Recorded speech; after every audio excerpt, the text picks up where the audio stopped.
Soy Tere Fernández de CIFEMAT. CIFEMAT es una red internacional de círculos y festivales matemáticos activa desde el 2021.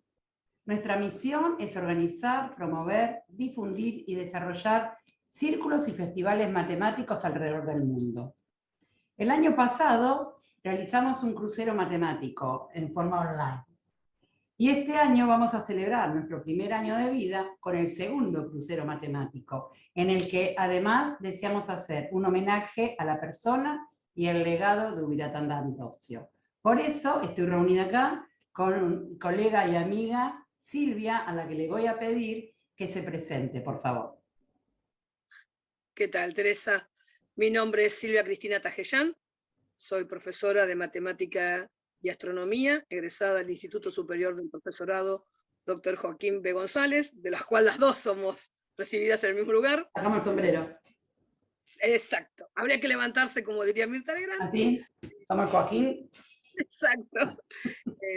Con una maestría en Matemática Educativa con la gente del CICATA de México, la cual adeudo aún la tesis.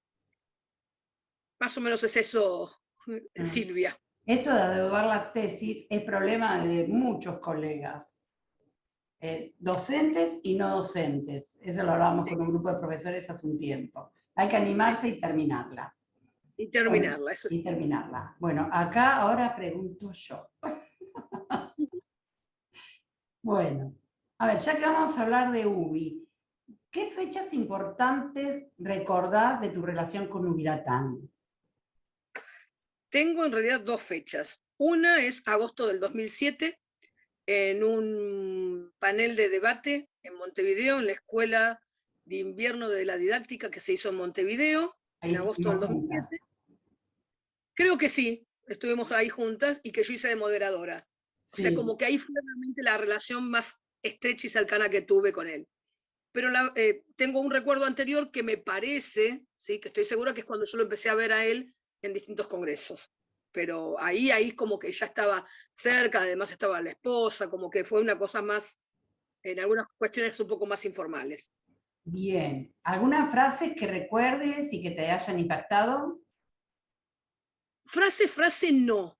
La verdad no tengo ninguna, pero sí recuerdo que en ese panel casi todos los correlatos tenían que ver entre matemática, etnomatemática y fútbol. Brasileño, como correspondía, uruguayo y argentino. Entonces tenía ese sentido del humor muy particular, donde era capaz de encontrar eso, con ese portuñol que hablaba, como hacemos nosotros, que se le entendía perfectamente. Sí, es verdad, es verdad. A ver, contanos cómo fue tu primer encuentro con él. En realidad también, el primer encuentro fue en Montevideo, pero si no me equivoco, es en el 2007, si no me equivoco. Es el RELME 19, el Reunión Latinoamericana de Matemática Educativa del 19, que la verdad yo lo desconocía. Fui a una de las conferencias plenarias que había y me encantó escuchar a este hombre hablar de etnomatemática y de ejemplos que había mostrado, ¿sí? O sea, eso lo recuerdo. No he buscado los viejos apuntes, porque viste que uno siempre cuando va a un congreso apunta cosas, pero ahora sí me llamó la atención. Ahora sacamos foto y guardamos en chip. Claro, o grabamos y después se nos pierde el chip y demás. Era más fácil escribir. Entonces yo la primera vez que lo vi fue ahí. Ahí la verdad que me impactó lo que hablaba. Bien. ¿De qué manera influyó Ubiratán en tu formación académica y en tu vida, si influyó de alguna manera? Claro, en realidad, para nosotros como profesores de matemática que hicimos historia de la matemática en alguna de las materias, yo lo desconocí. O sea, hasta en mi formación académica yo no lo conocía a Ubiratán. Tampoco había escuchado de él, confieso eso. Hasta que no lo veo ya recibida y no digo que con muchos años de ejercicio, porque en realidad de ejercicio de la docencia tengo demasiado, pero no como quien dice con el título como correspondía, pero cuando ya lo conozco a él, yo ya había pasado. Lamentablemente en la Argentina sabemos que hay muy poca investigación en lo que él llamaba etnomatemática, muy, muy poca. Entonces, ¿en qué cambió la vida? Yo doy historia de la matemática en un instituto superior de formación docente, el 56 de La Matanza, Entonces trato a los alumnos no solamente de dar la vieja historia de la matemática como me la dieron a mí, sino tratar de conseguir algunas cuestiones que tengan que ver con la Argentina. No hay mucha investigación en Argentina.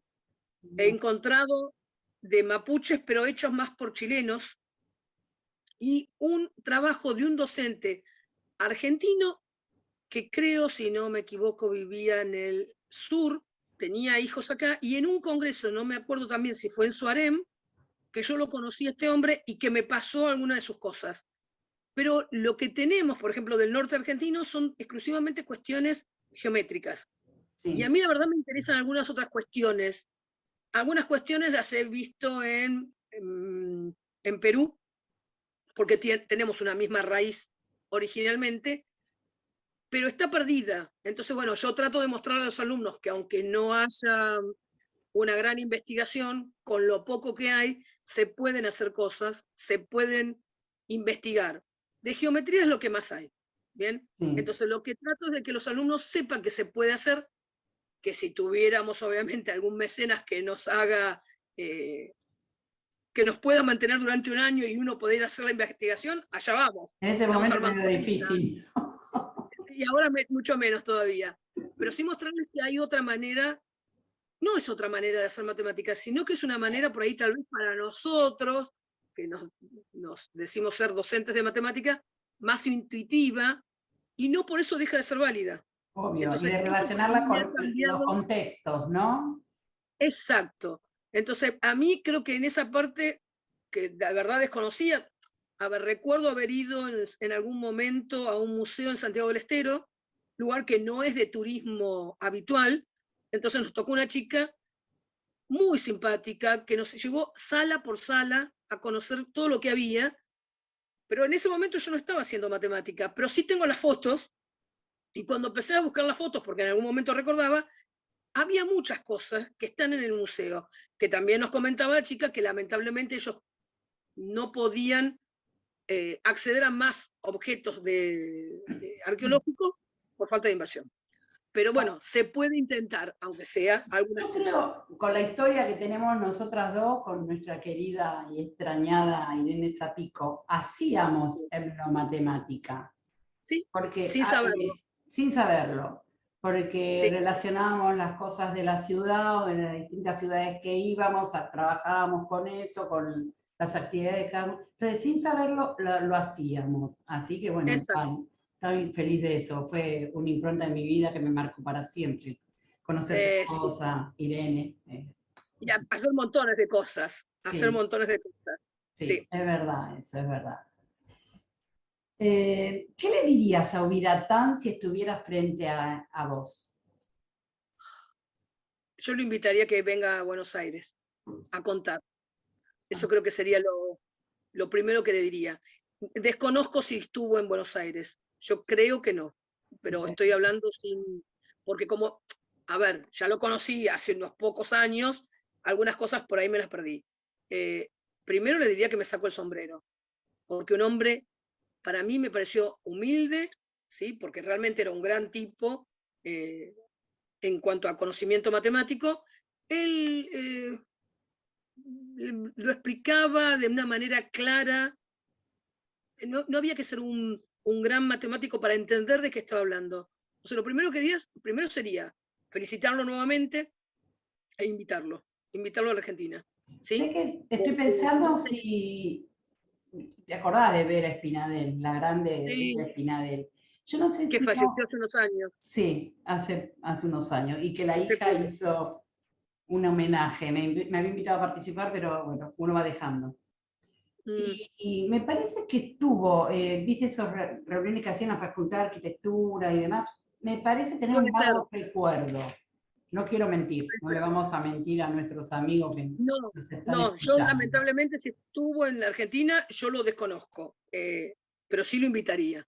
Y Sí, obviamente lo invitaría como mínimo al Joaquín, ¿no? Al Joaquín B. sí, González, pero obviamente. una, una, una clase magistral, eh, porque el solo escucharlo era divertido, además de poder entenderlo. Era una persona, me pareció siempre, las veces que lo vi, porque después lo vi en otros congresos, que lo pasé a saludar y todo, y él sí recordaba algunas cosas. Era un tipo, lo que nosotros decimos un bonachón, Sí, un buen tipo.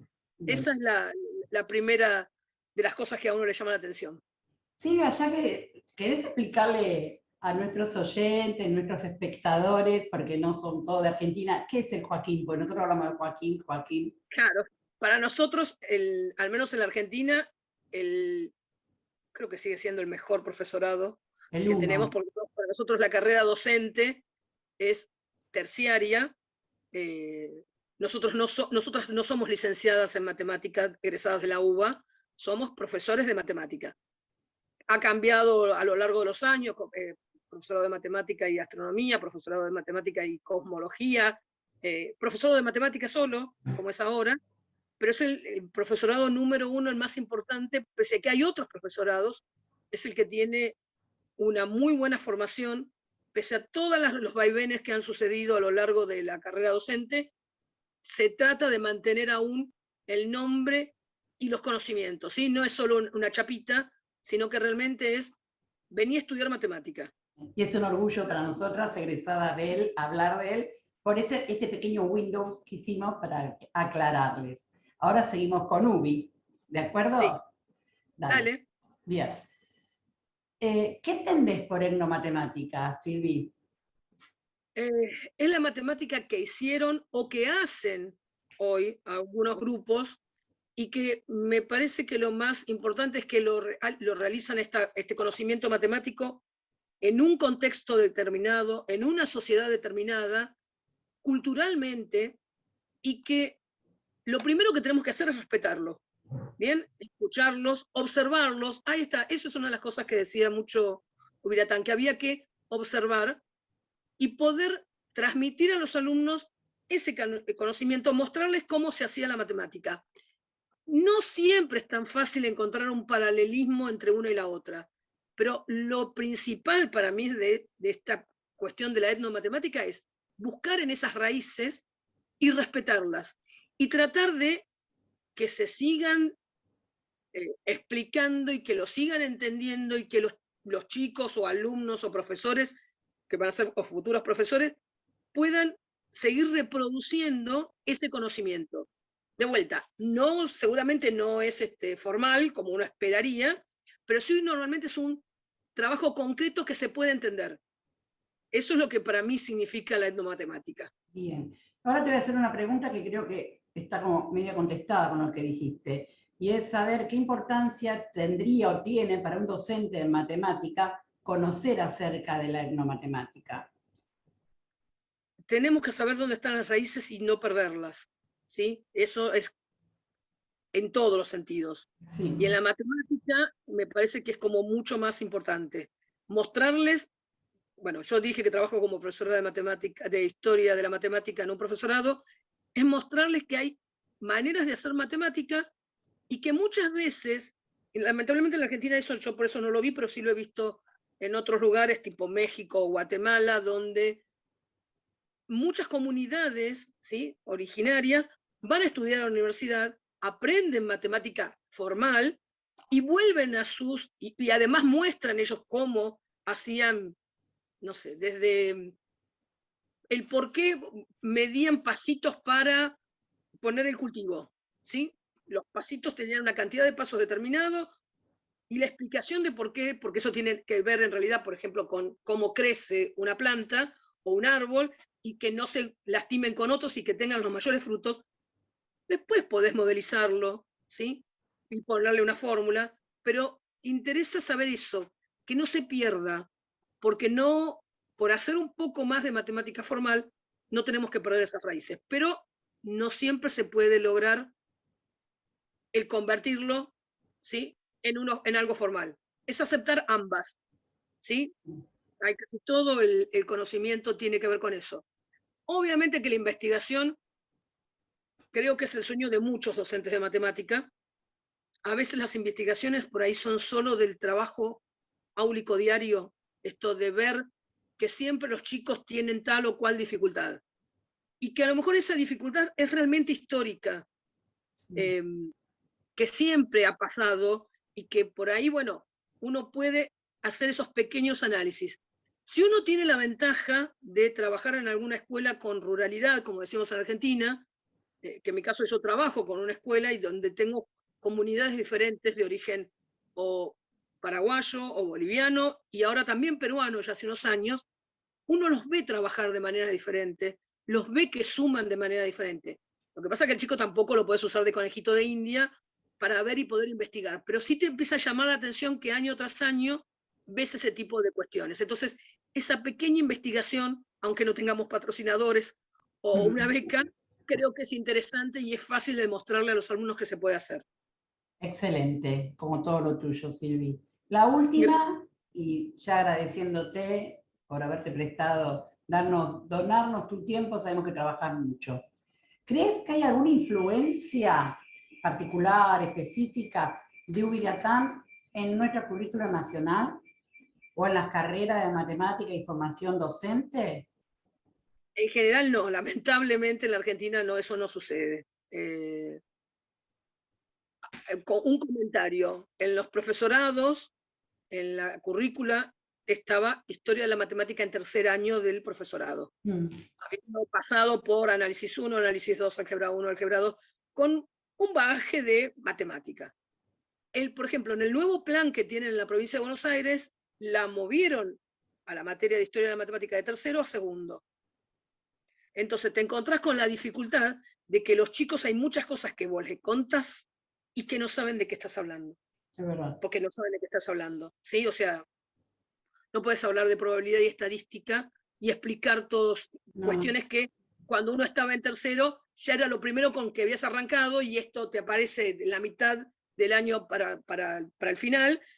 Entonces, hoy hasta eso, muy complicado. Lamentablemente en la Argentina curricularmente no figura. Sé por otros docentes que conozco que dan historia de la matemática que de alguna manera tratás de que esta cuestión de la etnomatemática se muestre, realmente se muestre. No que quede, bueno, sí, a ver, no, mostrarle, mira, esto es etnomatemática. Esto es la forma de construcción de las casas que tienen los mayas o aztecas. Esta es las cuestiones que tienen que ver con la geometría que hacen en el norte argentino, lo que para nosotros eran diaguitos, chingones y demás. El NOA. El NOA. De la parte de los mapuches hay mucho de geometría con simetrías. Bien, pero no es algo que solo sucede en Egipto, que sucede acá. Que tal vez nacionalizar la matemática. La matemática. Junto con su historia, que sea todo un combo. Me parece perfecto, es lo que todos soñamos. Y yo sé que pensamos igual en eso. Claro. A ver, yo me saco el sombrero con las escuelas en Guatemala que siguen manteniendo la numeración maya, que es obligatoria dentro del aula. Sí. Por ejemplo, ahora, hace poco, unos alumnos me iban a investigar que tenían raíces en Santiago del Estero, un grupo, y el otro chico lo tenía en Jujuy, porque descubrieron ellos que sí es cierto que en algunas de estas escuelas mantienen los dos idiomas, ¿sí?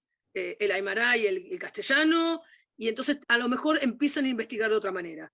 Entonces, para ver, o sea, les picó al menos la curiosidad de ver qué están haciendo en estas escuelas, que no es la escuela común, o sea, que no es la escuela secundaria que nosotros conocemos en la que ciudad. no es la escuela de Lamba, del Gran Buenos Aires, de Capital Federal, sino de ver cómo son nuestras... O de grandes ciudades. Claro, las escuelitas del interior, donde inclusive se mezclan los chicos de diferentes edades. Exacto. A veces tienen un único curso donde hay chicos, como dijiste vos, de distintas edades y que hay que integrar todos los temas. Ahí en este caso es interesante. Bueno, Silvia, en nombre de CIFEMAT y del mío propio, te agradecemos enormemente este tiempo que nos brindaste. Somos una organización joven y queremos seguir creciendo. Así que no te vas a librar de nosotros porque ya te vamos a invitar para algo más. Un beso. Gracias. He descubierto que conozco más gente del grupo de CIFEMAT sin saber, ¿sí? He visto por ahí alguna publicidad, así que realmente ha sido un gusto. Y un gusto, como siempre, hablar con vos, Tere. Gracias, Silvia, gracias.